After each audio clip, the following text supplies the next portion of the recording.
Hi, this is Kristen Buchanan, and this is a presentation on what makes good writing. In this presentation, I will detail the different categories of the rubrics that I use for major writing assignments. So first, let's get a handle on what those categories are, and then I will go into more detail. The first category is context and purpose, content development, genre and disciplinary conventions, sources and evidence, and syntax and mechanics. So all major writing assignments will be comprised of all of these categories. So let's dig into the first one, purpose and context. So in this category, we are going to be answering two essential questions. First, is the purpose appropriate and strong for the assignment? And secondly, is the tone appropriate and effective for the audience? So in this first category, we're really looking at the big picture of the paper. So firstly, are you addressing what the instructor wants you to address? Is it the kind of writing that it should be? So is it a personal narrative, or is it a research paper? Is it an observation? Is it supposed to be an argument or something like that? So these are all things that you want to be very sure of before you start writing your paper. You want to really know what is being asked of you for a particular assignment. Secondly, you really want to know who you're writing this paper for. I know in an academic environment, it's very difficult to think of the audience being anyone beyond the instructor. But in the real world, when you write something, there's a very specific audience that is in mind, because you're usually writing for a specific publication that is marketed towards specific audiences. So any good writing keeps that audience in mind. Who would be interested in this information? And keeping that in mind will help you keep your focus and your purpose in mind, but it will also make sure that your tone is appropriate. The tone is the feeling of the paper. A tone can be created by the different words that you use and the style that you create and what you choose to put into your paper. So the feelings that is evoked in your audience should be appropriate for the kind of paper that you are presenting. So you don't want to be overly emotional in a research paper and vice versa. So you definitely just want to keep in mind what your purpose is and who your audience is so that you can create the most effective piece of writing. So here we have a picture of two kind of groups of people. The group on the left looks to be a group of students. They are younger students. And the group on the right seem to be medical professionals. So when you're thinking about your writing, what might your purpose and context be, and how might they be different for these two different audiences? For the audience on the left, it might be okay to be a little bit more informal because you might be writing to a group of people who are really your peers and understand where you're coming from and might be a little bit more casual. Whereas the group on the right seems to be more professional and very specific. So maybe you're writing a research paper that is presenting some evidence that is new, that you were part of a team that discovered something and you want to present that evidence to them. So the words and the tone that you use for the professional group may be very different than the one that you use for the student group. The next category is content development. And the questions that make up this category include, is there sufficient content to fulfill the purpose of the assignment? Are readers left impressed, satisfied, or wanting more? Does content reflect depth of thought? And is the content compelling? So that first bullet up there really speaks to whether or not the paper is long enough. So is there enough there to fulfill the purpose of the assignment? Have you done everything you can and included everything that you can to make this the best piece of writing that you could? Secondly, and sort of related to that, are readers left impressed, satisfied, or wanting more? If they're wanting more, then you need to add more to the paper. And that's not always about the exact number of pages that is required, but really it's about answering the question and fulfilling the assignment as best you can. You want to leave an impression and leave readers satisfied with the information that you give them. So you want to be able to do that and succeed in having the appropriate amount of content for your reader.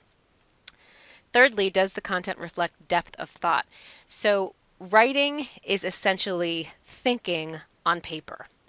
So no one wants to read something that is very superficial, that doesn't dig deeply into whatever subject you're talking about. When people read something, they want to know that they're not wasting their time. So you want to make sure that you are reflecting and really showing the reader that you're thinking carefully about this whatever topic it is that you're writing about.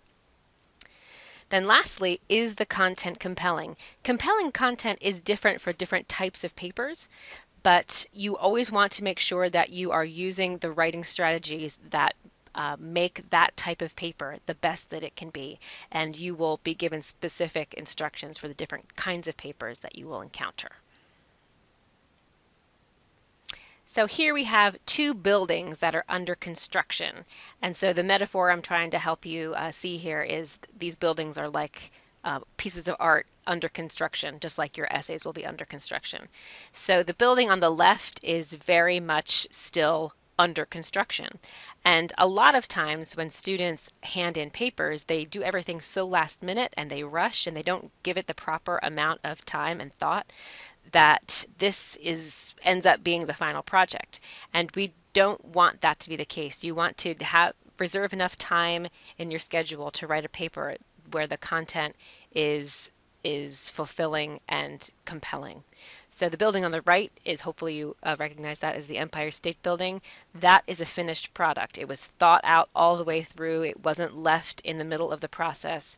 You could see the architect's completed vision there, whereas in the first paper it was still very much under construction. The next category is genre and disciplinary conventions. And this is a category that covers a lot of territory.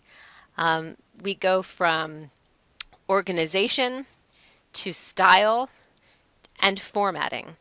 And all of these, all of the things that make up this category will really vary for the type of paper that you are writing. For a traditional essay, organization means starting with an introduction, going into the body, and then into the conclusion.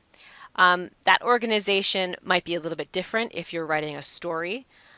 And it, again, might be a little bit different if you are presenting details of a research study.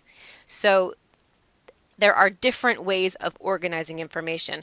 All of them should have a logical organization. So a organization where the reader can follow the thought process of what it is you're presenting.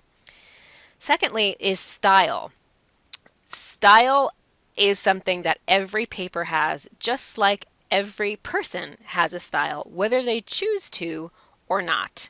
So sometimes people can have, they just wake up in the morning and they decide to put on their sweatpants, and that reflects a certain style for that day. But there's always somebody who dresses very well every day, and that person has their own style. Well, the same is true with writing. The ways that you make up your style in writing is by your sentence length, your word choice, the way that you describe things, using concrete versus abstract descriptions, and using active versus passive voice. All of those things are a way for you to hone your style. And again, that can be varied on what it is that you're writing. So your style is going to be different for the different kinds of writing that you're going to be doing. The last piece here is formatting. So our school is dedicated to APA formatting, and we're going to be practicing that throughout all of our major papers. APA formatting is generally used for specific types of papers, but we are going to use it because we need to get practice in that. So the level to which you'll use that will be different. So all of your papers will have a title page, a running head, the font will be Times New Roman, it'll be double spacing, and you'll need a title on the second page for all of your major papers. But as you get into something like the research paper, that will be more involved. Well, you'll have to write an abstract and a reference page and include citations. So all of your major papers will be in APA format to a certain degree, but depending on the actual assignment, some of them might dig a little bit deeper than others. So thinking about organization, just thinking about that visually, I have pictures of two different kinds of closets. So the first closet, unfortunately, looks a lot like my closet in that there's a mess. There's a lot there, but it's all just tossed in there. It doesn't look like it was very thoughtfully placed together. Things are just stuffed in there, and some things are falling down. Some hangers are all haywire and not even using anything to hold. And the closet on the right, in contrast, is very organized. Everything has its place. We can very easily select our clothes and our bags and our shoes and see how things go together.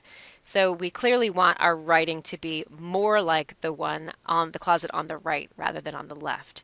The left might be a good rough draft where you just sort of spill everything out. But by the time you revise it and hand it in, your closet should, or your paper should, look a lot like that one on the right-hand side. Okay, in terms of style, just like I was mentioning before, here are three pictures of different kinds of style that people choose to have for their clothing and the way they present themselves. So we have three different pictures here. There's a woman on the left who looks pretty well put together. She had a thoughtful process in putting her clothes together. Things match. She's reflecting a certain feeling to people who pass by her. Almost professional, but a little bit casual. The picture in the middle looks very, very casual. It looks very comfortable to a certain audience and very relaxed. And then your picture on the right is a woman who looks like she's getting married. So she's very formal and very fancy and flowery. So that might be reserved for something like if you're writing a piece of literature, like if you're writing a book or something like a romance novel or something. I would tend to recommend you trying to sculpt your writing to look more like the person on the left-hand side. I think probably the personal narrative could be casual and in the middle a little bit more, but in general, the person on the left is what you're shooting for. Our next category is sources and evidence, and here you want to make sure that your sources and evidence are high quality, that they're credible, and that they're relevant to the assignment. Generally, this is going to be relevant to any assignment that includes research. And I have pictures here of three different examples. The first picture is a picture of myself and my mother. The second picture is of Rush Limbaugh, who is a radio personality. And the right-hand picture is of the Journal of the American Medical Association cover. So kind of going from left to right, goes from not too credible and high quality. In the middle is questionable if it's relevant and credible and high quality. And then the right is definitely high quality and credible. So when I'm writing a personal narrative and I'm pulling from things from my own life, my mother's story and things that she's told me might be relevant. If I'm writing a research paper, my mother is not going to be a good source to use. So we want things that are higher quality, that have been peer reviewed, that are academic and scholarly. Sadly, the middle man there, Rush Limbaugh, is also not necessarily going to be credible because for a different reason. He is usually, when he speaks, he is trying to persuade his audience to believe a certain point of view. And so the things that he uses and the things he says are not credible because he's trying to manipulate the listeners into believing a certain thing. Whereas the Journal of the American Medical Association is credible because it is evidence-based, it is peer-reviewed, and it's something that you can rely on in terms of being scholarly and providing an academic resource for your papers. So you want your sources to be as high quality and credible as possible. The last category is grammar, punctuation, word choice, and mechanics. So all of these good things make up this category. And grammar can include things like subject and verb agreement and pronoun agreement. Punctuation, the proper use of punctuation, and making sure that your sentences are properly punctuated and you don't have run-on sentences or fragments. Using the correct word choice, and here's where spell check can be your friend, but also be wary that you're using the correct word. Sometimes when you use spell check, it changes it to something that it's closer to, and then it's actually the wrong word. So you want to make sure that you are choosing the right word for what you mean. Spelling is part of that, and capitalization is part of that. So all of these things are part of the paper. They're one category. They're not everybody's strongest category usually, but it's definitely something that it is part of the whole effect of the paper. So they matter. And there are resources that we have in this course that will help you get better at that, and I can certainly be one of those resources. But hopefully you can get better. But they just know that it is part of what goes into grading your paper.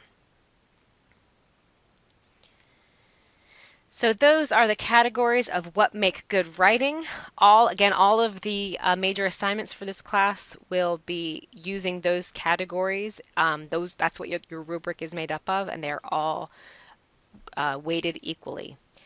So if you have any questions, please don't hesitate to ask. This is Kristen Buchanan, signing off.